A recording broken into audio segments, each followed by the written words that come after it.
Welcome to the Athletic Performance Podcast, a conversation for all things performance related. I'm your host, Ryan Banta. Today we're going to do a deep dive on everything speed, power, and strength. Thanks for listening, and I hope you enjoy this episode. If you're serious about developing fast, resilient athletes, this episode will change the way you think about training. Today I'm joined by Ryan Banta, a nationally recognized coach, educator, creator of the Critical Mass Training System, and author of the Sprinter's Compendium. He took a once overlooked girls track program and turned it into a perennial powerhouse by doing something that feels almost radical in today's instant results world. He played the long game. In this episode, we discuss why training frequency, not just volume or intensity, is the key to female athlete development and what most coaches are getting dead wrong. The brutal truth about early freshman success and how Coach Banta carefully navigates their training load. How he uses a simple Fly 30 test to predict state-level performance and how you can too. Why most strength coaches are doing too much too soon and how his fast food training approach might be your best off-season weapon. And how the uncomfortable topic most coaches avoid. How bias shapes event selection more than actual data, and why testing, not assumptions, should guide your decisions. And when Coach Banta starts to break down his critical mass system and how he develops multiple biomotor abilities without blowing up his athletes, you'll start to rethink just how much interference really exists in youth development. This one's packed with wisdom, a few gut punches, and enough practical insight to make you question everything you thought you knew. Let's dive in. I am super excited to have you here. When you reached out and wanted to come on this podcast, I knew I had to have you. I've read the Sprinter's Compendium. I followed your work for a while. So this is a huge honor. I know we had a couple of scheduling issues, and you're in the middle of track season, so this is a really big time for you. So first and foremost, thank you for carving the time and coming on here to do this. Well, dude, thank you for being super flexible. I know that it can be really hard to get on and have a long form conversation with people. And I think there's so much value in those conversations. So I very much appreciate you giving me a chance to come on here and chat and talk and be flexible with the schedule. Because again, trying to squeeze things in the middle of our seasons in which we work with people and all the different stuff that we do, it can be tough to link up. So I'm so glad that we were able to do that tonight. Good. For those who don't know you, maybe just give us a quick background or origin story on you. So kind of bring us up to speed. People are familiar with what you do, who you work with, and just a little bit about your philosophies, if you will. Sure. So frustrated sprinter in high school and college, often injured.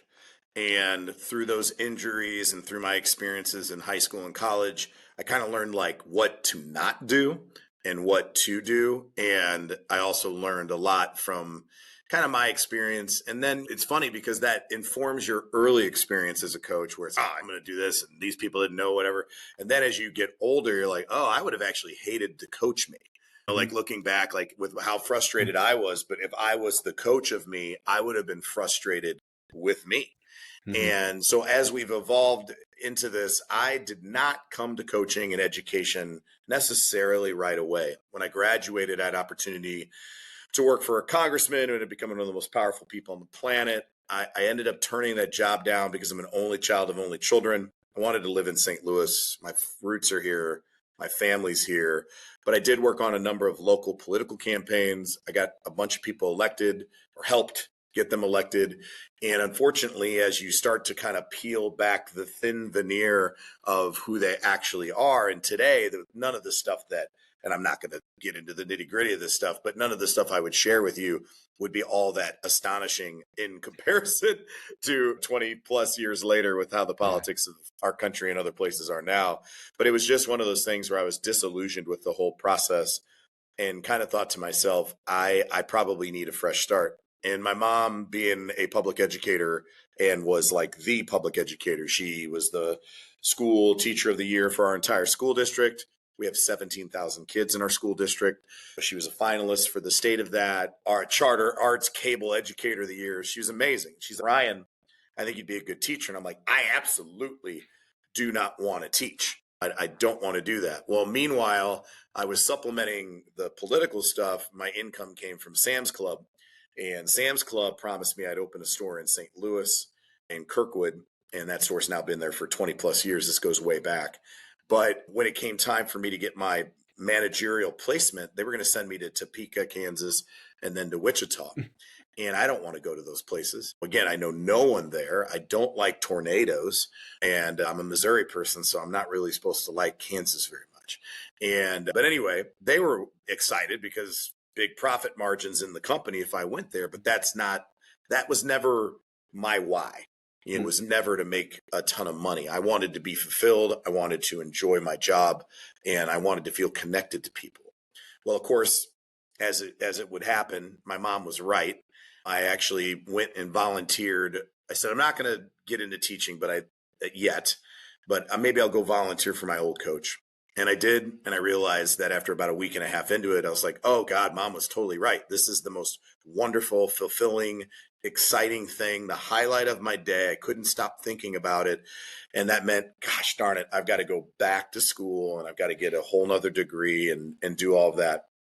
And thankfully, that first season went really well. And then somehow I fooled our school into giving me the head girls track and field job. I was totally not ready for it, totally not prepared, but they were so desperate. There was absolutely no one else that would take the job. And in our school district back then, girls' sports were kind of like second-class citizens. And I know that seems weird because it was 2001, but it really was. Like we never had a state trophy since like 1983. In any sport, in any female sport, we had a 10-year gap where girls' track and field did not have a single all-state medal. So like I'm dealing with a kind of a building culture, a district culture, and even a team culture that wasn't really where it needed to be. I know what I wanted to do, but I didn't know how to do it. And so thank God I had a couple of really great coaches that kind of protected me and took care of me and challenged me to be better. And through that challenge, I knew desperately, like, I've got to up my game and step up my level. So I started to reach out to some master coaches in the area, willing to go out and have a coffee with them, chat with them, and started to educate myself on all the events and have a formal education in track and field besides the experiential that I had as a frustrated sprinter.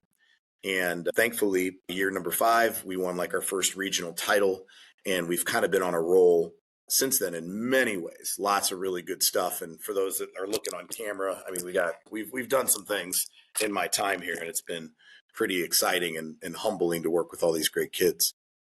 That's amazing. So, I mean, nowhere to go but down when you come into a program like that. So free to experiment, free to try some things, but clearly you were able to build a culture. And I still think it stands. The females that I see, we work with a lot of team sport athletes, but I love working with my females, and they are still so underserved.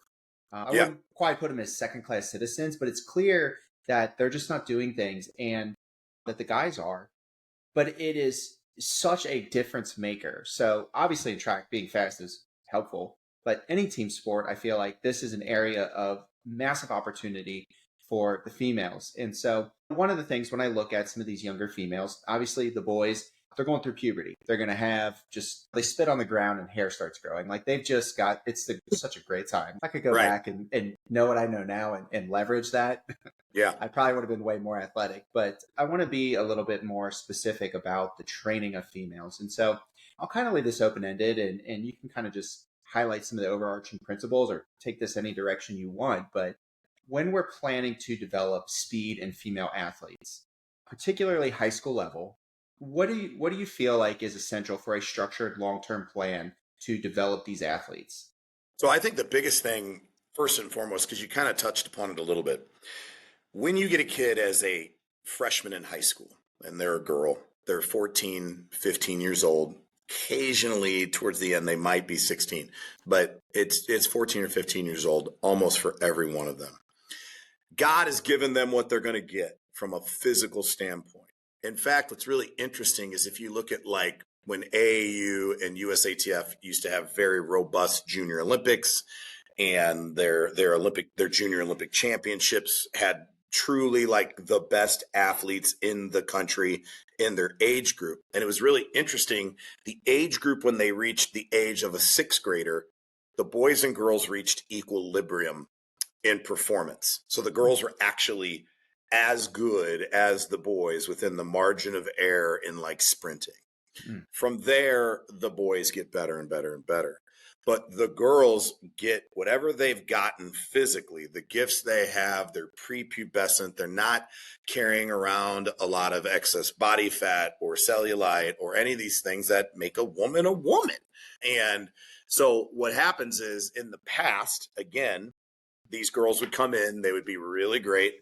And then whatever coach had them had no idea about the Reds type of situation and all that kind of stuff where you get into the triad for women and girls, and nobody had any clue about ferritin deficiencies and things like that. And even today, doctors will refuse to do a ferritin test, or they'll tell the athlete, oh, you're normal. Well, normal for a sedentary person is very different for an elite female athlete who could be a heavy menstruator, right? Now, I'm not going to know when they're having their period. That is not information that I feel comfortable knowing. They tell you sometimes, even though I don't need to know that.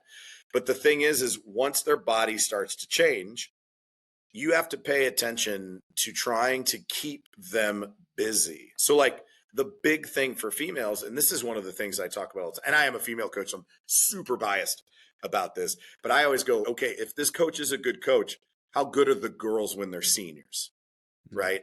Because like you said, guys are like a cheat code, testosterone. I mean, that's the reason why people do all the steroids and all the androgens, because it's such a big advantage. And so like they're going to get better, like just eating pizza and tacos and showing up for the 3 months in the season. Girls are not that way. Now, the problem, though, with girls, because of all of these things and nutrient deficiencies and their bodies maybe not being able to recover as easily and these type of things. So it's more about frequency than it is about density, right? So when you think of the density of training, that is where you're going to run into issues with a female athlete. So there are many female athletes in our program that we will run a day, cross train a day, run a day, cross train a day at the most extreme setting, just because their shins and their body just cannot handle the load. They can perform at a high level as long as you don't make the density so dense, so thick that their body never has a chance to recover, because they don't have the testosterone, they don't have the human growth hormone that men tend to have. And so you have to pay attention to how we train hard when it's time to train hard, but we also rest hard when it's time to rest. Another thing that we run into with females all the time is they need to know that food is meant to be enjoyed. I have had on numerous occasions female athletes, before they knew they were an athlete, that thought, well, if I do track and field, I'm coming out to be a part of a fitness club. I just want to work out. Do I have to compete? Yeah, you have to compete. This is a sport. I am not your personal trainer. You will get fit. You will get more built. You will probably at some point lose some body fat. But I don't care about that. I said the only measurement I care about is what it says in the stopwatch and what it says on the tape measure in the sand or in the throw pit. That is all that I care about. And I said, and I tell them too, I'm like, girls, your legs are going to get stronger. Most humans carry most of their weight in their lower half. You might gain weight, and that is okay. That means you're getting stronger. Like we have a female athlete right now who's a very elite wrestler, very, very elite. And she just finished as an All-American in a tournament. Well, you guys know how wrestling is, right? Weight is such an issue. Well, she's running and her weight is going up because she's getting stronger. Her legs are just, every stride you're taking at full speed is stimulating all of those firing patterns in your quads and your gastrocs and your hamstring. All that stuff is going to get bigger, and it's okay. And that's such a battle with females. And the other thing is the mental side of it is so much more delicate, but also so much more important. they're inherently typically not there to go, I'm going to beat the hell out of everybody here. There are girls who have said to me when we're about to do a time trial for, I don't know if it was the beginning of cross country or track, it was a mile time trial. And this is for the distance kids, by the way. And she's, oh my God, but you don't understand. This will set the social order for the next 3 months. I go, why?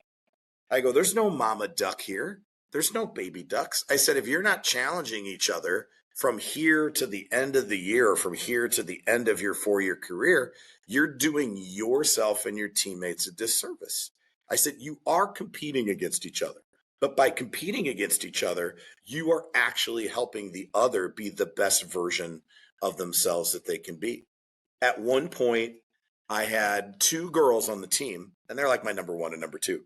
And both of those girls thought I liked the other one more. And when I got wind of that, I pulled them both in. I said, hey, you think I like her more? And there you girls kind of going, uh-huh. And I go, did you realize she thinks, that, or that she thinks I actually like you more? And the other girls, uh-huh. I go, that's actually impossible unless I actually like both of you a ton. And I tell my kids I love them all the time. And I said, that doesn't mean I like you all the time. But that psychology piece is so incredibly important.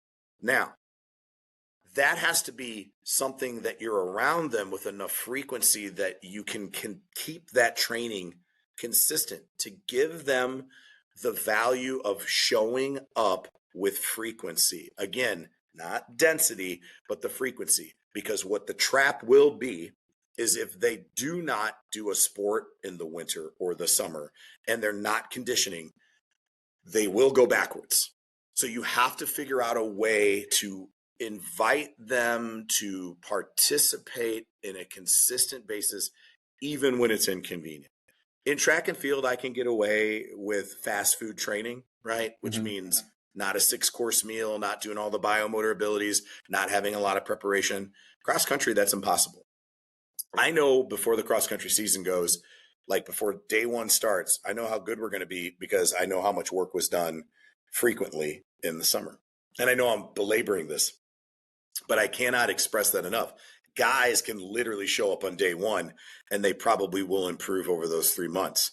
That is not the case for females. So those are big things that you have to think about is the eating, the psychology, the frequency, and then anytime these girls start to look peaked or they start to all mysteriously not perform well, it's time to go get your ferritin checked.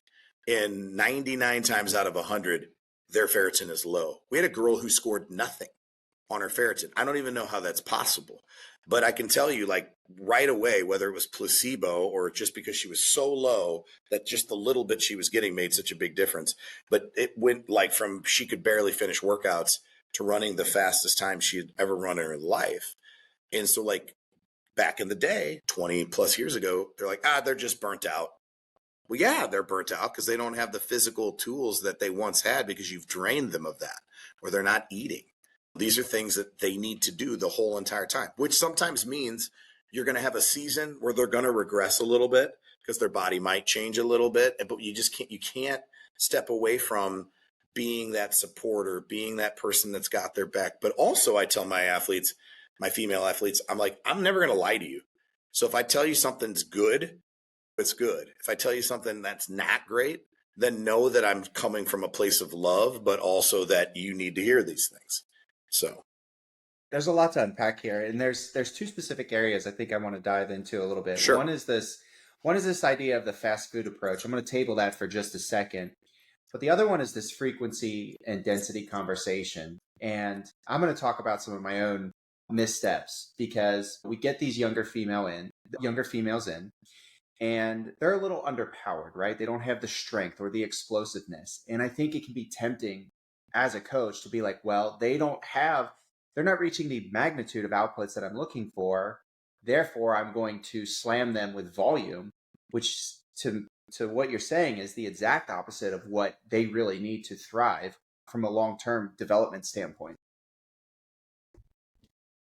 Yeah. And the big thing there is the temptation. And the thing is they might be more willing in some respects. Like, I feel like my female athletes are better about dotting the I's and crossing the T's in training, and then not necessarily performing in competition as well as the guys.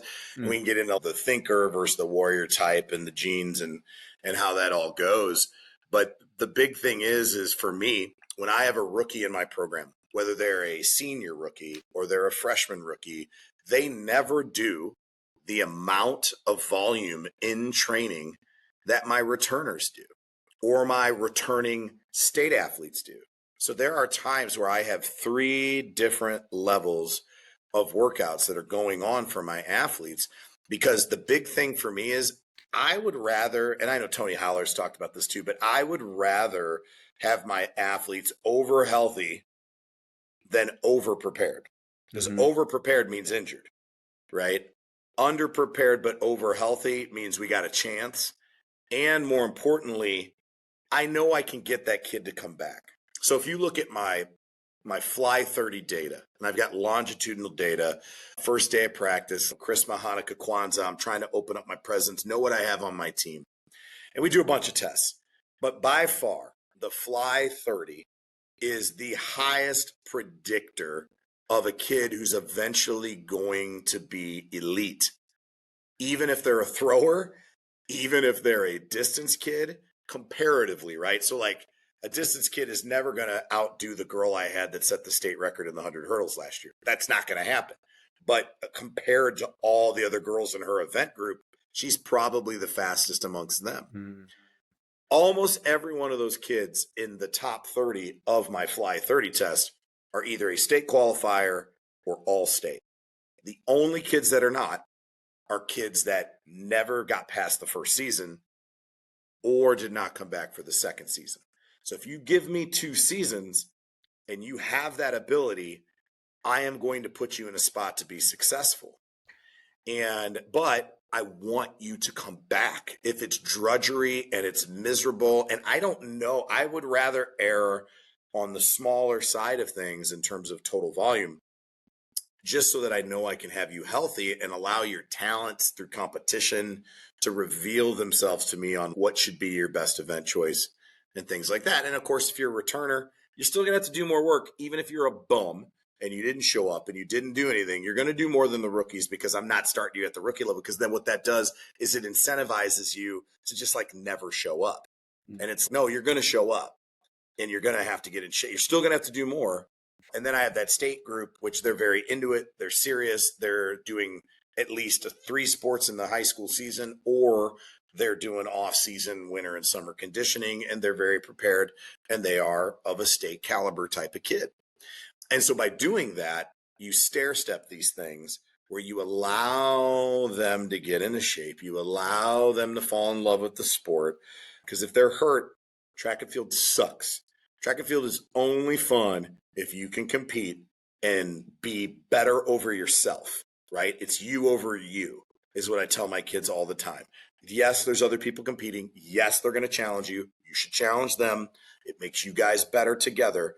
But at the end of the day, it's you over you performance. And it's you over you performance this time next year.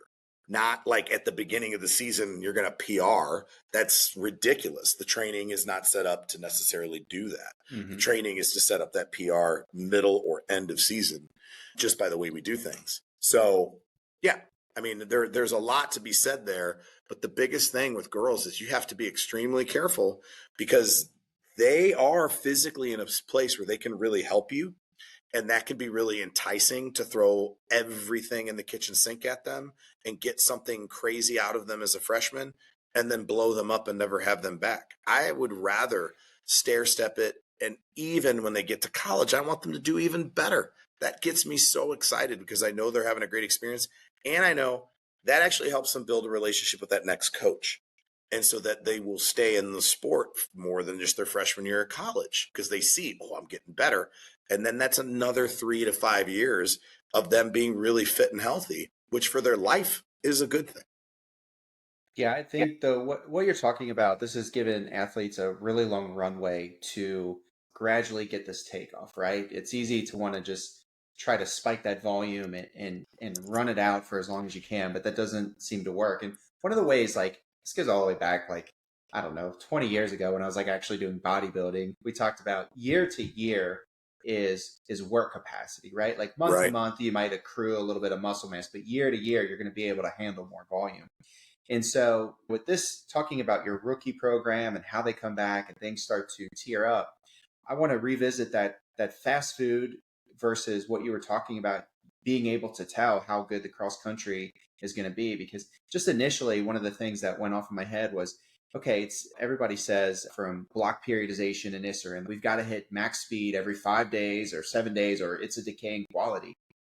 But when you talk about being able to do that in track, it makes me think that you're able to still push the needle forward, but it's really this aerobic side and getting these times down for cross country that really requires just year round focus on actually developing some of these endurance qualities as a whole system. Is that making sense the way I Yeah. try to explain? So simple rule I look at. I can make you more flexible in a day, and for the rest of your life, you'll be more flexible. Now, that might not be safe. I've seen some pretty extreme, crazy stuff with people trying to push people in the splits and gymnastics and cheerleading and tearing people's, and it's scary. So don't do that. But I can make you more flexible in a day. I can make you more enduring in a week, right? Like I can noticeably improve your endurance in a week. Mm-hmm. I can improve your absolute strength in a month, and I can improve your total speed, your max velocity in a year, and I can improve your grit in a decade.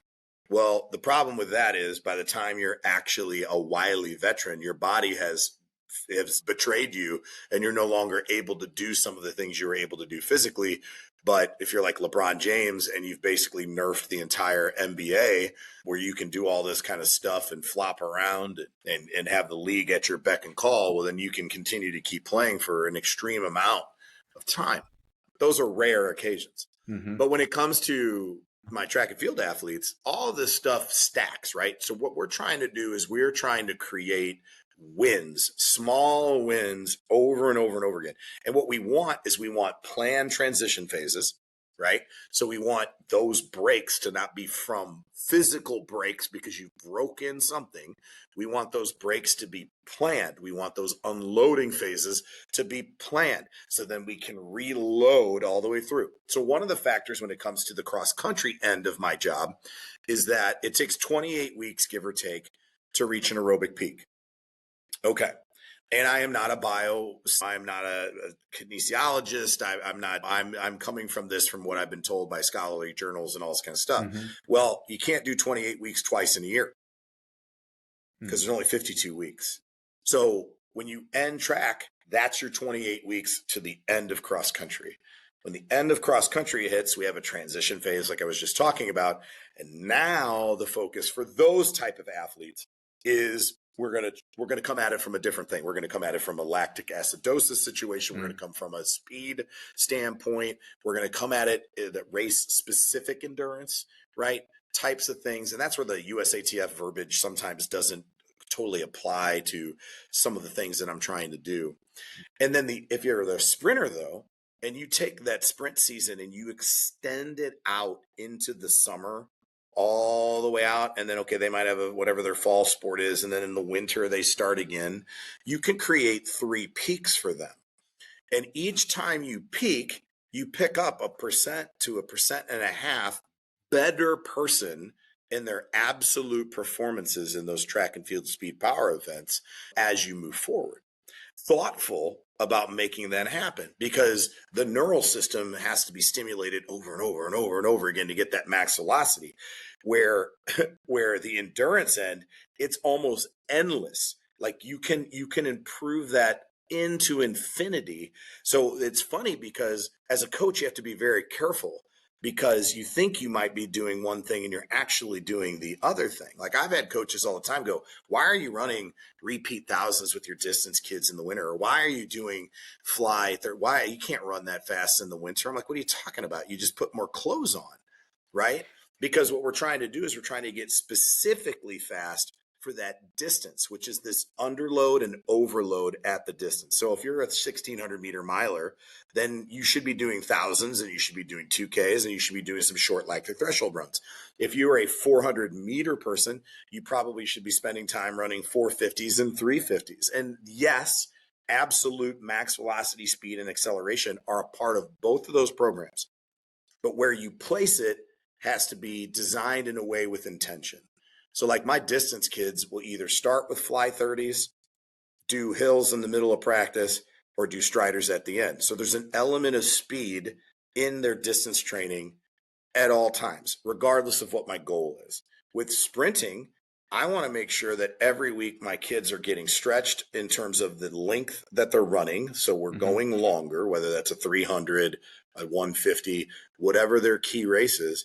Then I also want to make sure that they have tolerance, right? Work capacity, right? So we're doing some of that stuff that some people poo-poo tempo. I don't. I find a big value in tempo for a whole lot of reasons. But then I also want to spend time going really fast, teaching acceleration, teaching max velocity mechanics, and that stuff's got to happen all year long. And you're just improving it in these waves as you move through, but those elements are there the entire time. Because like a neurological thing, it takes 500 hours to correct a bad neurological movement pattern, right? And it requires deliberate practice to do that. Okay, well, how do you do that if you're never doing it, right? But as an endurance athlete, you're never going to get in the level of fitness that you need if you're not doing that. And that's where you have to be really smart about, well, who is this kid that I'm working with? What are their abilities? Where are they going to have the most success? Where should I be putting them? Like, I won't let every kid come out for cross country because they're not all cross country kids. Just like I won't let every kid be a 100-meter sprinter because that might not be their best event either. But we do a lot of testing to try to narrow down where we think people are. And then we give them a lot of opportunities to prove us otherwise throughout their career. We will circle back to things that maybe we didn't think they could do initially, but now that they've been able to vicariously see it, they're like, oh, now I know how to do that. And so we go back and test all our kids every year through these tests that seem like they call it the Banta Olympics. But we know how important it is because a kid who's never hurdled might end up hurdling their senior year. You know what I mean? Because now they've seen it, they know what it's about, and now they're going to be capable of doing it. Or we know that this kid has decent talent in the hurdles as a freshman, but they might not be ready yet technically to compete in it. So we're going to continue to do it in practice, even if we never give them a varsity race in that until maybe their sophomore year. Okay, so I'm trying to draw two analogies here, some of the Sure. stuff you said. First, you talk about the stimulus that you're applying, which is going to be a little bit below what these athletes are doing, as well as a little bit above. So I liken it to an isometric, right? Their event might be at a certain joint angle, but we know if we work this position, there's advantages and biological developments that are going to happen plus or minus, right? I get a little bit Correct. stronger this direction. And so you're intentionally infusing that. And then the other thing that I think about, and correct me if I'm wrong here, but you've got almost elements of everything in the training, not like maybe a full concurrent approach, but there might be some pots we just kind of put on the back burner to simmer while we prioritize other biomotor abilities at various parts of the year. And to what I'm understanding, this is your kind of idea of how to develop these athletes holistically without injuring them from too much volume of a single type of stimulus, and then giving them that kind of runway that they need to develop some of these things long term. Yeah. And so when you look at this various stimulus, concurrent method is very close to what I do. So when people ask me in a general sense, what's this critical mass system that you have? All right. Well, the critical mass system is training just below or just above the race distance at extremely high speeds with appropriate lengthy recovery. At the end of the day, that is the most generic version of what I do. If I'm going to go and bench 365 pounds, I ain't getting that done by benching 135 slowly over and over and over again. Like eventually you have to do the thing. You might have to do negatives. You might have to do ballistic bench. Those things might be heavier or lighter, right? But eventually you have to actually do the thing. And I think that those things for a bench press have a lot of benefits. And I think there's a lot of good stuff there. The other part of this is I like to have novelty that is consistent. So I don't want everything always to be the exact same every day. The other thing is, with my concurrent philosophy with this critical mass system, is I don't look at my microcycles ever as a 7-day thing. It's always 14 days. And because, like you said, letting certain things simmer. So I don't like to rest the athlete entirely, but I like to rest the system. So like tomorrow, like today, we Monday, we had a pretty hard workout for some of our kids. Some of our sprinters had a hard workout. And then today we actually competed, and many of those kids competed. I don't normally do that, but in my system, Monday, week 1 is either going to be a speed reserve day or a special endurance day or max velocity acceleration. And whatever Monday is, Thursday, if we have a Saturday competition, is going to be the opposite end of that. Tuesday is a tempo or capacity day, but then tempo transforms. Tempo doesn't just sit at this one generic percentage and all that kind of stuff. It transforms. But tomorrow we'll have active recovery. We come out, we do our technical drills, we do all that kind of stuff, and they're going to be fatigued, but we're just trying to protect the model, right? We're trying to protect the movement model, the technical model, even on a Wednesday. And they might do some hurdle mobility and some core and some med ball tosses, and they're going to go home. And then Thursday, if we didn't have a meet on Saturday, then we're coming out and we are doing some really fast acceleration max velocity, because Monday of this week, we had a really hard workout. And so you have to play with that dance. Well, then the next week, Monday, week 1 would be short speed acceleration, right? And then Thursday of week 2, right? So would be the longer thing. So what happens is you have impulses of intensity and length that are going throughout that 14 days.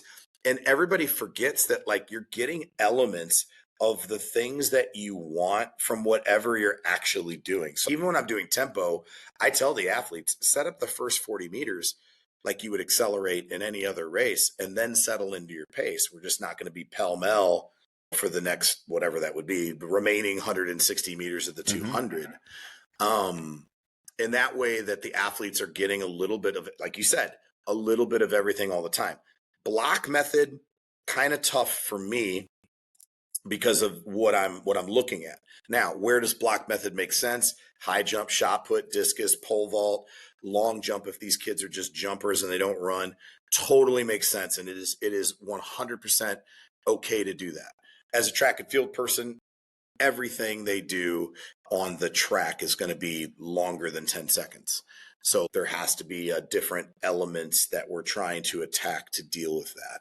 And a block training method would be great in the winter. If you don't have good weather and you can't go outside all the time, you probably need a block system, right? Hey, we're going to go hard in the weight room like crazy and do nothing but acceleration work to support that. We're really not going to ever be able to do max velocity because we don't have the space to do it. But then once it warms up, then that becomes an element, and then we shift from that. For example, in winter conditioning for us, we lift 4 days a week. In the track season, we might lift twice a week, and we support that again with medicine balls and core, because again, the weight room is not the thing. So like a lot of times my distance kids and my sprint kids will all come out looking real gunned up.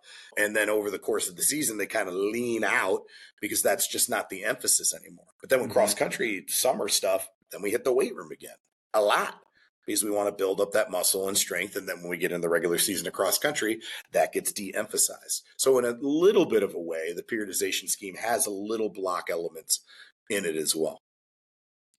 I hear that. Man, I like seeing some yoked up runners. There's a good time of year. Why not? This is one topic that I want to dive into is, Sure. and you're touching on it here, is this idea that we can improve multiple qualities at once. And when you look at the elite of the elite, there is going to be some interference with training, right? Kipchoge is going to have problems with his bench press strength. And I'm sure Ed Shaw is not running like crazy, or Brian Shaw, excuse me, Eddie Hall, Brian Shaw, mixing them up. Yeah. I'm sure he doesn't have a good 400 time. This makes sense. But for sub-elite athletes, and I would say even grown non-elite athletes, when you haven't really stretched the boundaries of these different fitness aptitudes, I think that you can improve speed and endurance together. So my question to you is, at what point do you start to notice that these qualities compete? Or does it even happen with high school aged athletes who are in a track and field program? Naturally, some people are adapters and some people are not. So Anatoly Bondarchuk would push and push and push and push certain elements in his training. Now, he was a throw guy, expert hammer guy. He's really influential in the throws in Canada. And he would just keep stimulating until he saw what he called a response. And then when he'd see the response, then he's like, okay, the response is there. Now we're going to change and do a different element. When you look at what I call the pyramid of performance, right? At the bottom of a pyramid, there's a lot of surface area. There's a lot of surface area for you to climb up the pyramid. There's a lot of surface area for you to improve. As you move up the pyramid of performance, there's less surface area. There's less elements that are going to continue to give you the bang for the buck, the stimulus that you need. And also, you're going to get into a certain point where hopefully you're always at a standard of readiness where some of that stuff is no longer needed because you have some of those elements. So if you lay down capillary beds, like those things don't necessarily like depreciate or degrade, right? Your myelin, right, that you wrap around your neurons, like where does old man strength come from? It's not just from the confidence of knowing you used to be able to do it, but it's literally like your electrical grid is robust, even if the connective tissue and the hydraulics, your muscles and things like that are not where they need to be to support it, right? So there's some of these adaptations that are much more permanent. There are some people who are better at responding to training. And I feel like all of these things can move forward at once. The deal is that you don't want to mix it up on the same day, right? So if it's going to be an intense day, right? Intense, which is fast, and intense where it is lengthy, right?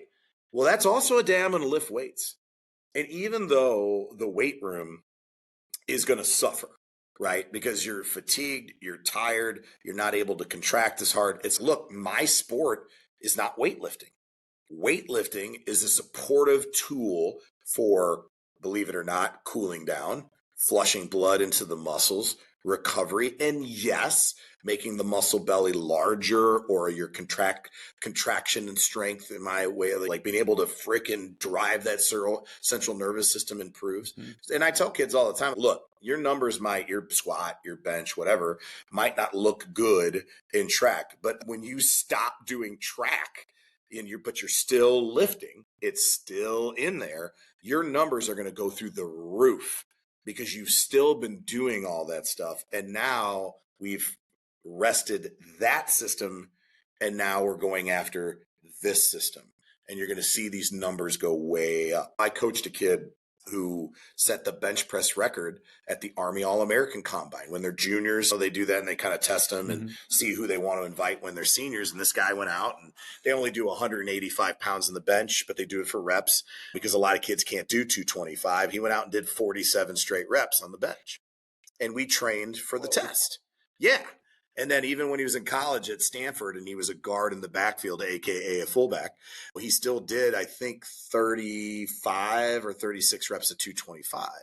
This guy was extraordinarily strong, natural, no roids or any kind of crazy stuff like that. And I told him too, I'm like, man, I said, I will disown you. I said, because if you pop, I said, then everything I do will be suspect, even though you're the only person to be a suspect. I said, so don't do that. And what's wild about that is he's playing football. He was doing track and field. When he was a sophomore, he could still run like 11.3 at 250 pounds with this kind of bench. And so we're doing all these elements and all these things, and all of those things are coming up. Now, as Ryan, they're not going to come up at the same speed, right? So it's going to be, these are all moving up together versus, hey, we're going to get a big spike out of the clean and jerk. We're going to get a big spike out of the snatch, right? We're going to get a big spike out of the fly 30. It's great. You got a fast fly 30, but then you run like crap. Well, you're going to get hurt because you're driving with a Lamborghini engine in a Yugo body. You're going to get hurt. That engine is only going to work for a while. So we have to go back and fix that because, hey, it's great. You've got all this talent, but your talent's going to get you hurt. So there's all these type of things when you do this dance. I always look at it as like being a conductor in a symphony, right? You've got a lot of instruments being played, and you've got your first, second, and third chair of those instruments too. Mm-hmm. And so you've got to make sure they're all working in concert with one another. But when you reach that crescendo of music, everything is rising together before you hit the side notes.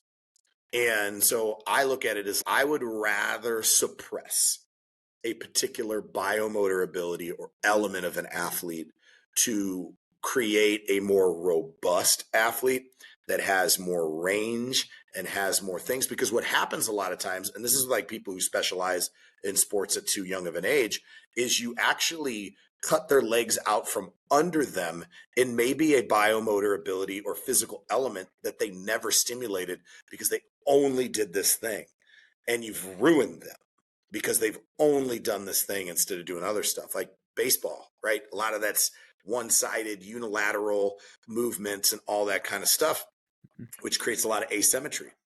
Great when you're an adult, but I'd rather you still play soccer or basketball and do all that kind of stuff and not just grind and grind and grind with these experts that are going to show you how to hit or pitch and then never be really a better overall athlete. Because you want to, because again, with boys, they don't end up knowing what their bodies can actually do until they're 18 to 22 years old. Mm-hmm. So if you're taking away all those elements, you could be doing them a great disservice. If that, I know it's a lengthy answer, but I'm trying to get to what you're talking about. No, it's amazing because these are conversations we have every day, right? I see athletes in the private sector who are kind of specialized, and I tell so many of them, I appreciate that you've got talent. I love that you're doing this. I love that you're specializing, but at a minimum, I think training has to be your second sport because we are going to fill so many empty buckets for you that you're just not getting. You're not getting the movement vocabulary from seeing other sports, holding other implements, having different gear, having different movements and goals to attack and sizes of field. There are so many missing links to this. And I get it. The road to hell is paved with good intentions, right? I want my kid to be good at this thing. And so I get them more lessons and then they're playing year round and they just don't get any variability in training stimulus.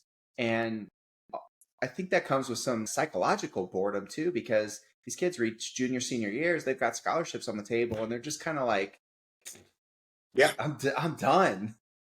right. Well, and again, it's that novelty, right? Every time you cycle through a new sport, you are stimulating, like you said, movement education. And that movement education is creating a more detailed spider web central nervous system network.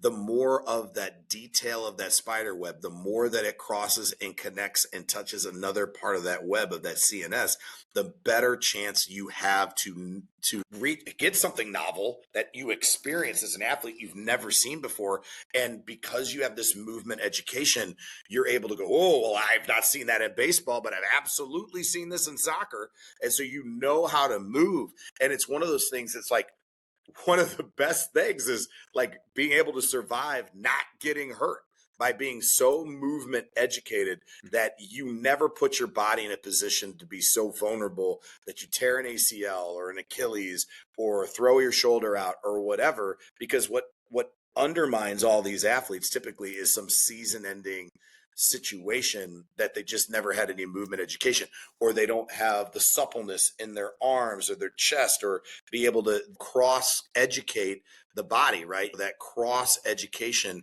where it's, well, this arm's never seen that before. And now you're being asked for that arm to do for whatever the sport may be. And I love that concept of your second sport should be training. That's so powerful because it's, look, every one of these things will lift you to another performance. Yeah, you're a golfer. You never have to run or sprint.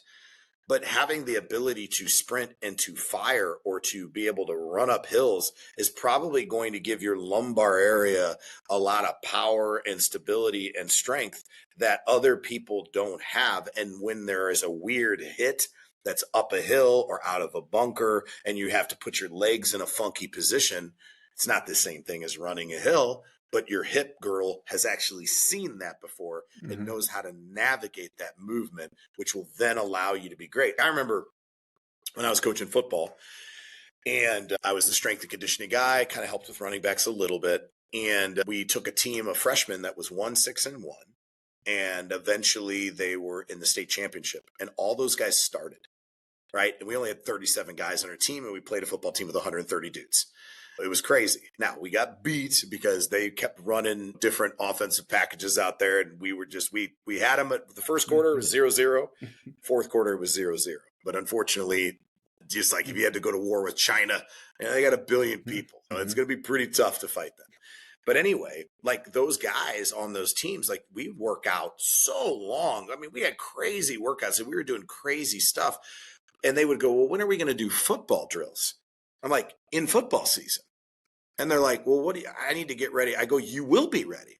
I go, do you need to do some green ladders and run around cones? I said, that's fine. I said, but we can do that in football. What I'm trying to do right now is maybe make you running around that cone unnecessary, because you never have to take a juke step. You never have to have some great arm swim karate action on a defensive tackle, because you don't have to do that, because when you hit them, they're gone. They disappear because you folded them up like a pancake. Do you know what I mean? Or you just don't get touched because you're so fast. They can't kick back and get in your way as an offensive lineman. And sure enough, that's exactly what happened. When we dominated for the couple of years that I was doing that, until I got the opportunity to be a head coach of 2 programs. And I wanted to do that so I could, as we've been talking, put these elements together year round. So yeah, I totally agree. I love that idea of your second sport should be training. I'm stealing that tomorrow. Good. For It's sure. yours. I probably took it from somebody. One challenge that I know that you're up against is going to be, you've got kids doing track, but maybe they're soccer players, or they think of themselves, this is my primary sport. And so we're on 2 different sides of the coin here. One, because some of my athletes have sport in season, they're doing training. I want to make sure that I'm not crushing my kids, but they might go play a bunch of games. You're already being really mindful of the volume and how you're allocating stress across the season, but they might still go and have hitting lessons, pitching lessons, skill lessons, plus private training. How do you balance that for these athletes who do have a lot of things going on outside of your program? So communication is really important. Every kid in my program is asked to fill out a form if they're going to come late, leave early, or miss practice. And more often than not, it's the cult sports. I mean, club sports. I'm sorry. I didn't mean to say cult sports. But anyway, it's one of those deals where I realize that no matter how silly I think it is for a volleyball team to go play somebody in Albuquerque 7 hours away, when they could play that same team in St. Louis 20 minutes away, and you spend all this money to play in some empty auditorium for your one parent that shows up.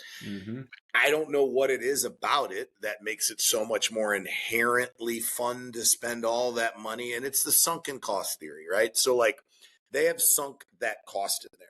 So I am always going to be an afterthought as a sport. So I want to be as much of a yes guy as I can be to accommodate these people as much as I can to get the kids to fall in love with my sport.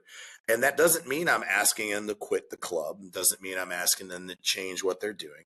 But I know by being in that sport that there are inherent risks. Like we talked about the young lady who's a wrestler, right? Like that is so dangerous of a sport. And she is real tough. And so she's literally sticking her nose in it on a regular basis and coming back with war wounds and all this kind of stuff. And she's incredible. But I also have to then go, okay, you're not going to do this full workout. You're going to do even less. You're going to have a cross training day every other day.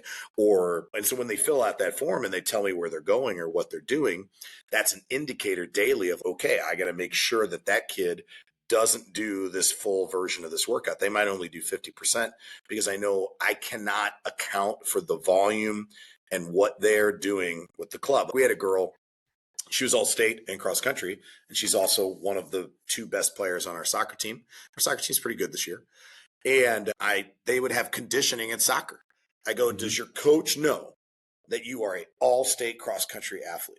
If they really want you on the team, like maybe you talk to them about, I've just went and ran 6 1,000s today. Now, of course, I'm going to try to manage that for them as well, like I just talked about. But it's also important for them to communicate and advocate to those people. And then over time, if they're really successful and they're doing really well, some of those people will do the high school version of that sport, but maybe give up on the club because they see their success more readily and quickly in my sport. And the advantage that track and field has is it is the stopwatch, it is the tape measure.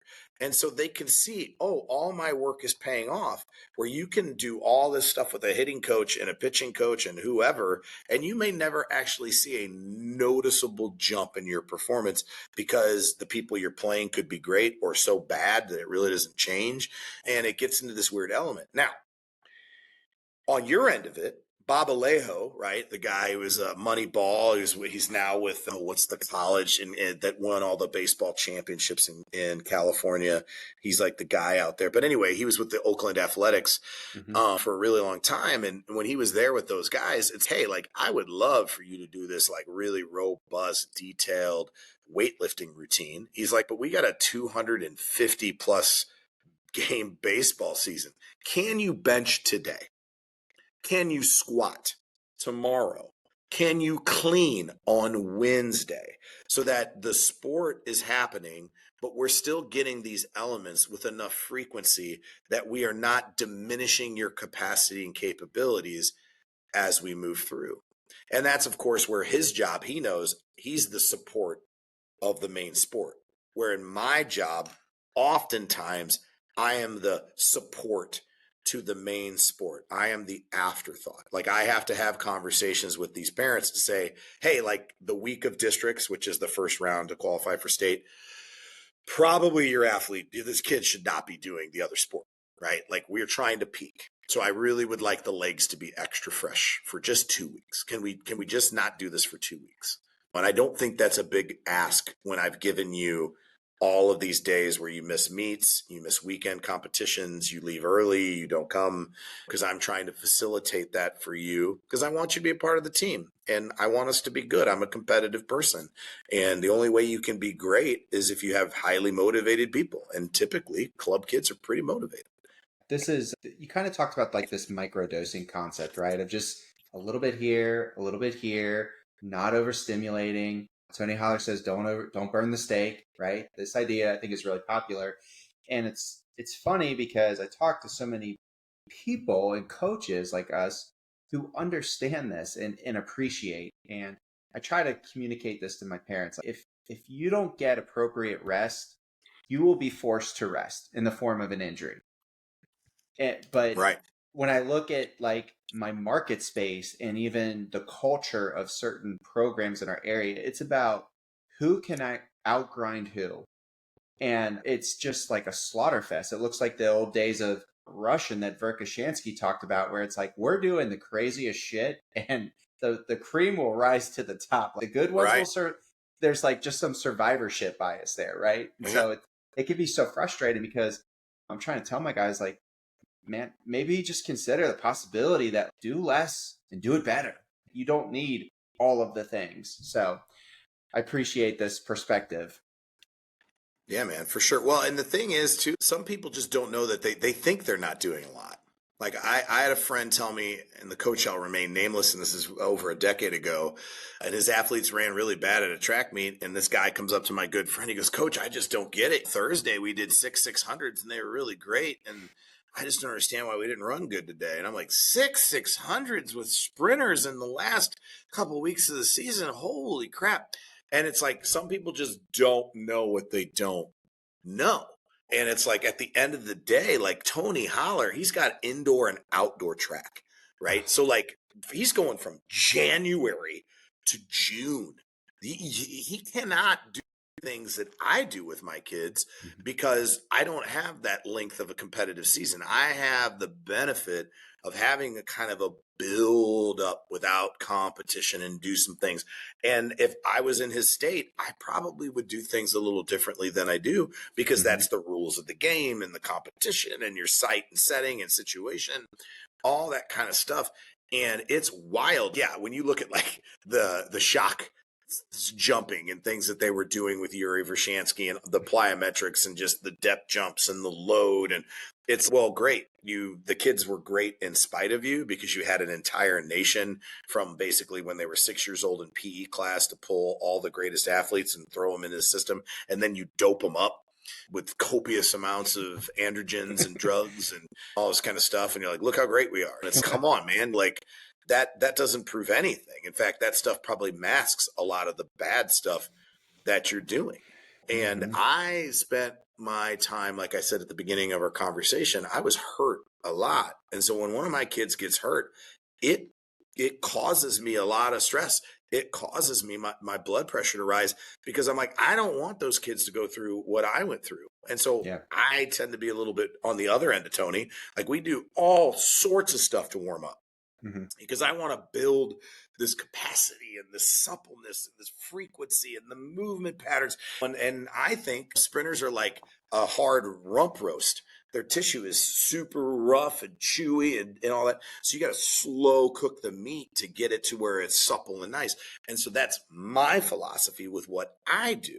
But I mean, we do some stuff that other people would probably pass out from shock seeing some of the training, but we don't start there. We build those elements over time to allow them to adapt to that stimulus to get to where they need to be. And the biggest problem is that people, they just want to cut and paste elite training and elite methods that look really cool for an athlete that cannot do basic stuff well. Oh, yeah. Johnny be good at baseball, walks sideways, but he needs to squat with chains. Okay, we kind of danced around a lot of topics today, but I'd like to just bring it home with one pragmatic question, and then we'll do a couple like final wrap-ups. But if you could change one thing about the way sprint training is taught or even thought about and applied at the high school level, what would that be? That's a really, really, really good question. This is going to be controversial, but speed doesn't have a color.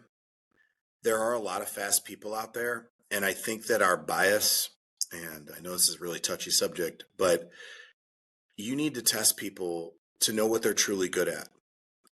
Our bias will drive what we want kids to do. So when I first started coaching, I was a sprint guy. That was it.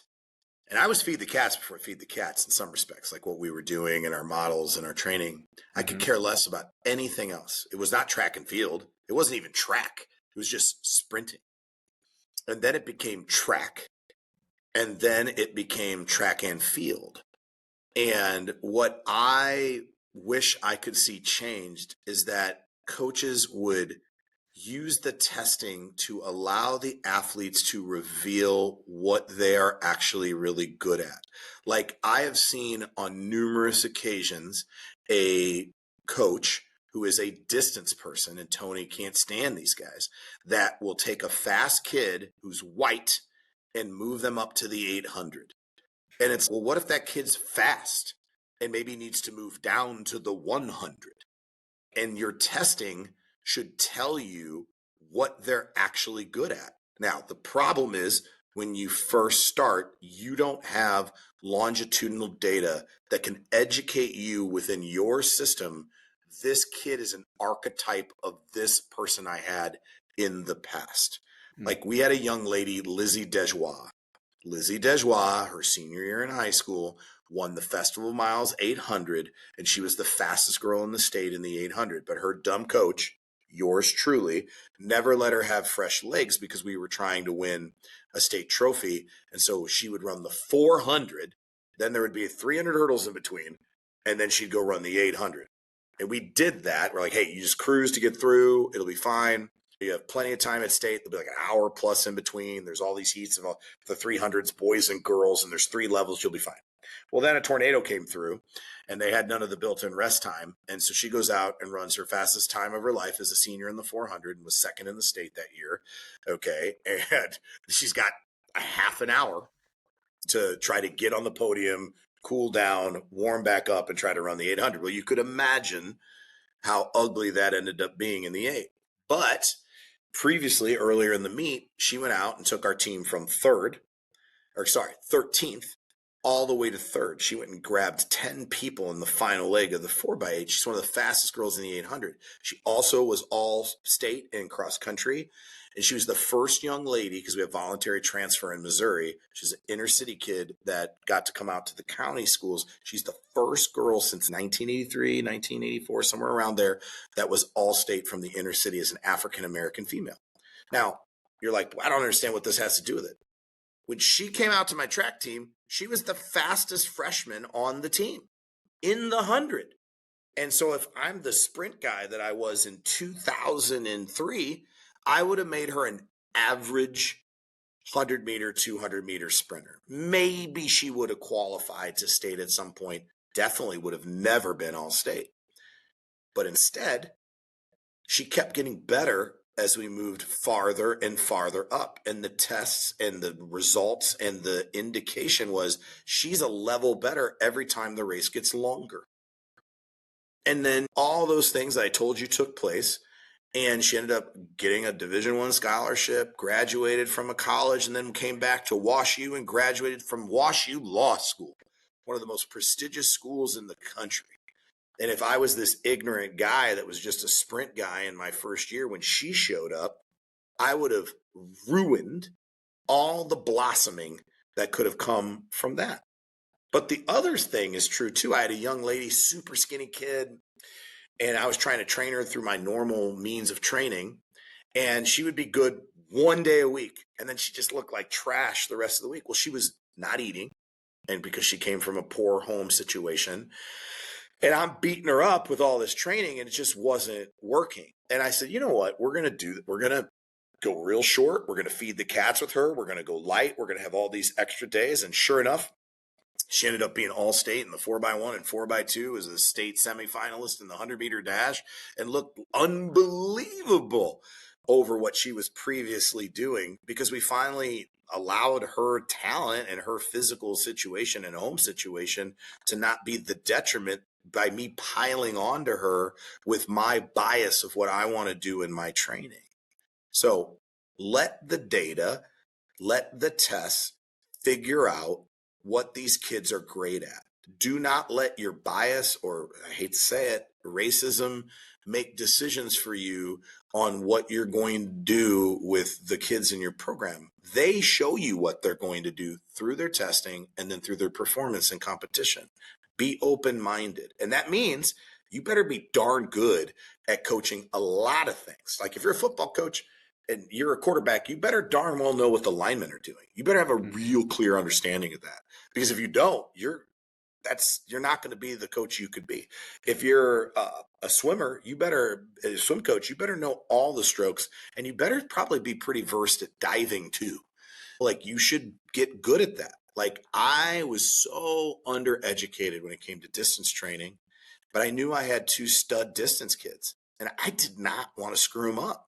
So I went to one of those USATF level 2 schools for distance, and I tried to acquire as much knowledge as I could so that when I finally was able to start writing their workouts, I could be a net positive instead of them being good in spite of me. Yeah, that's gold. There's so many athletes too, just because I think of what I do in the private sector is really general physical prep. I mean, I'm not running routes with my receivers. I'm not telling my volleyball kids how to spike it, but there have been a number of athletes at this point in my career who have gone through it, and early on they were very unassuming, underpowered, and you give them some fertile ground and a big enough container, and by the time they graduate high school, I'm like, whew, like they've transformed. They blow you Right. away. And I just don't think you know what adaptive potential a lot of people have until you kind of lean into it, much to what you're saying, and just let it go. Yeah. All right. So for listeners, where can they find out more about Ryan Banta? Well, on Instagram, I'm Ryan.Banta there. Somehow I got verified there. I have no idea. I'm not verified on Twitter, aka X, whatever it's called today. You can find me there at Sprinters Compend. I've got a YouTube channel, Bantasmo1978, where I've had some content, some videos. I also have a podcast called The Companions of the Compendium. I've only got really one season. I've got a couple of episodes in there for season 2. This summer, I will probably be bringing people on. So maybe turnabout is fair play. I can get you on mine and we can have you on as a guest at some point. And I've got a book called The Sprinter's Compendium that can be found on Amazon. It's 763 pages. I have a learning disability in writing, so there might be a few grammar errors in there and stuff like that, but the information, the structure, the workouts, the periodization, the drills, the exercises, and the 50 other contributing coaches who blessed me by being willing to share so much gives coaches a toolkit and a recipe book that's really, really great. So if you like to cook beef stroganoff, it's got something in there. And if you like to eat vegan, it's got something in there for you as a track and field coach, if you will. And so those are places where people can find. I got to ask about the Sprinter's Compendium. Is there a 1-volume edition? Because I got the like the little cuts. Oh no. Yeah, man. There's a big version on. So that's the problem. Like when you type in on Amazon, there's a version from 2017 that's the complete book. The little cuts. Oh no, that was for my folks that are overseas and stuff like that. Like the shipping, like a guy bought it in Tokyo and it was $65 in 2017 just to ship it because it's 5.5 pounds. And the company that produces that version of the book, they're in Utah. They don't have a printer anywhere else. Well, the slivers, the a la carte, if you will, that's for like people overseas that they don't have to pay the shipping and they can basically get the element that they want. When I originally put the book together, I wanted it to be this big, massive book because that's what a compendium is, but also to try to reduce piracy. If you really want this book, someone's going to pay a crazy price for the book and a crazy price for the shipping before they go put it on a PDF for people to have. And of course, it's been pirated and stuff like that. But I think it's worth paying for it for the honor of all those people who committed so much of themselves to helping put that project together. And the book took me 5 years to write. It was a lot. It was a labor of love, and I'm very proud of it. I do have a new book coming out soon that will help kind of design training. So, hey, I'm this fast, but I want to run repeat 400s. What does this mean? How long should my recovery be? At what intensity? And it's like a big old book of charts that will help you design your training for that, for lifting, for swimming, different strokes, yards, meters, and stuff like that. So hopefully that will get done this summer when I have a little time to breathe and tweak a couple formulas and stuff like that as well. Ooh, I'm looking forward to that. Yeah, that'll be cool. Yeah. Les, people want to find out about critical mass. Yeah. So I've done a number of talks on it. There's a lot of sessions that I've done where I kind of explain the idea of the progressions. So going from simple to complex, the overload and underload method, the idea of everything's intense, right? When it's needing to be intense. So there's a few talks out there that I have done that people can find. I did one for the Wisconsin clinic that I think can be found.